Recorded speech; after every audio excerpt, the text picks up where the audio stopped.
Bismillahirrahmanirrahim. Assalamualaikum warahmatullahi wabarakatuh. Alhamdulillahirabbil alamin wa bihi nasta'in ala umuri dunya waddin. Wassalatu wassalamu ala asyrofil anbiya wal mursalin sayyidina wa maulana Muhammadin wa ala alihi wa sahbihi ajma'in amma ba'd. Yang saya hormati rekan-rekanku sekalian, teman-temanku, para remaja, para mahasiswa yang dirahmati Allah. Perkenalkan, nama saya Muhammad Sonun Najwa Fajar Simtasani. Di sini hari ini saya ingin mengajak kita semua untuk membahas satu hal yang sebenarnya sangat dekat dengan kehidupan kita, apalagi sebagai seorang remaja dan mahasiswa, yaitu sabar. Tujuannya adalah agar kita itu dapat memahami makna sabar secara benar, menyadari pentingnya sabar dalam kehidupan remaja dan mahasiswa, juga mampu menerapkannya dalam keseharian kita.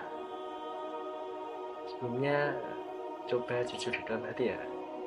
Siapa yang pernah merasa bahwasanya kuliah capek banget, atau tugas yang numpuk, atau mungkin mempunyai masalah pribadi, atau bahkan ada yang pernah berkata, kenapa hidupku kok berat banget sih?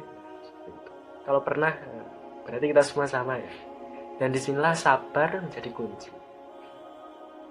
Allah Subhanahu wa Ta'ala berfirman dalam Al-Quran, tepatnya dalam surah Al-Baqarah ayat 153. A'udzu billahi minasyaitonir rajim. Bismillahirrahmanirrahim. Ya ayyuhalladzina amanu ista'inu bis-sabri was-shalah. Innallaha ma'as-sabirin. Yang artinya, wahai orang-orang yang beriman, mohonlah pertolongan kepada Allah dengan sabar dan sholat. Sesungguhnya Allah beserta orang-orang yang sabar. Perhatikan kalimatnya, Allah beserta orang-orang yang sabar. Artinya apa? Kalau kita sabar, kita tidak sendirian. Allah bersama kita. Sabar bukan berarti diam tanpa usaha. Sabar bukan berarti pasrah tanpa ikhtiar.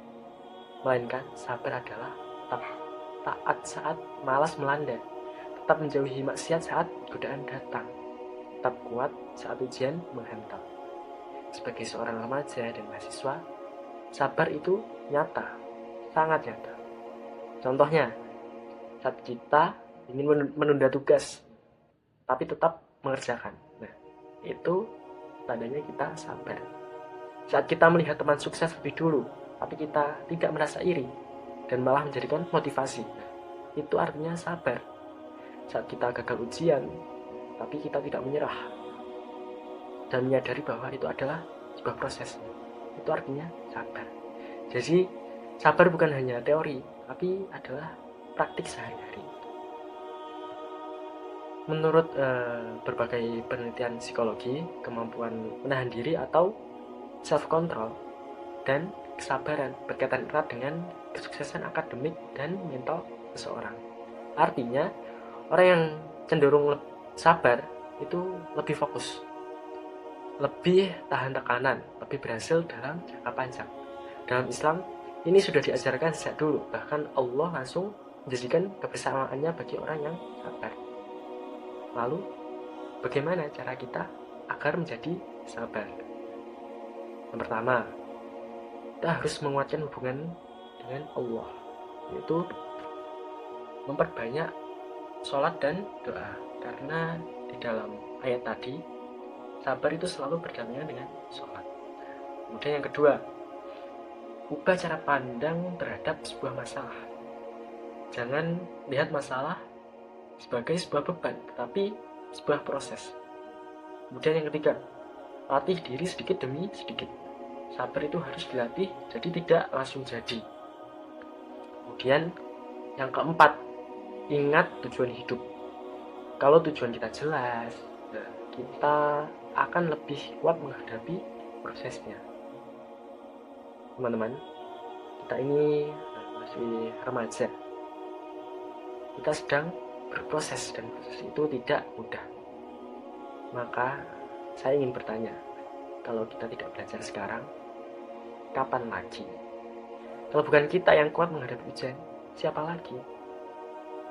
tentunya kita ya, sebagai seorang remaja, sebagai seorang mahasiswa. Ingat ya, sabar hari ini, sukses di masa depan. Saya ulangi, sabar hari ini, sukses di masa depan. Sabar adalah kunci utama dalam menghadapi kehidupan, khususnya bagi kita sebagai seorang remaja, sebagai seorang mahasiswa. Sabar bukan berarti sebuah kelemahan, tetapi sebuah kekuatan. Sabar bukan diam, tapi perjuangan. Harapan saya semoga kita semua bisa menjadi generasi yang kuat, tangguh, dan sabar dalam menghadapi setiap ujian kehidupan. Baik, mungkin itu saja yang dapat saya sampaikan. Kurang lebihnya mohon maaf. Ada sedikit kata-kata dari saya, yaitu jadikan hari ini lebih baik daripada kemarin. Kalau kemarin sudah baik, hari berikutnya harus lebih baik lagi, berkembang. Juga tingkatkan juga kesabaran. Baik, mungkin itu saja. Saya akhiri. Wassalamualaikum warahmatullahi wabarakatuh.